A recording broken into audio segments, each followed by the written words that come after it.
There were some developer property owners that were happy with things the way they were. These were not the homeowners. These were more guys that had bought some property and were doing their best to make a profit from what they had.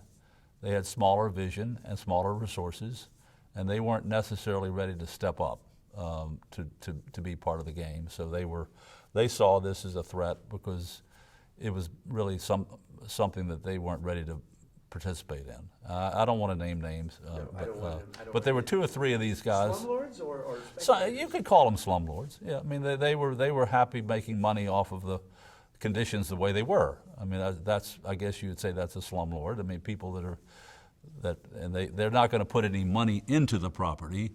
They're going to milk it and build for the people that are there. I mean not build, but manage it for the people that were there, and only that.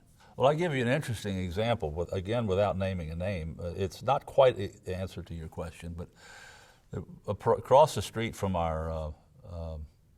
the old police station, which we owned on Newstead, where our office was an apartment building, 6 or 12 units, and it was right next to the little gas station, the little standard gas station, between that and the alley, and we looked literally right across the window. I mean, 60 feet away was this building. And at some point, it was owned by a person that wasn't sure what to do with it. And this person was not a, quote, slumlord, but he was stuck with it. And he just had gotten a lot of people in there that were just tearing the place apart. And it was bad, and it was causing problems to people in the neighborhood. And so we offered to buy it.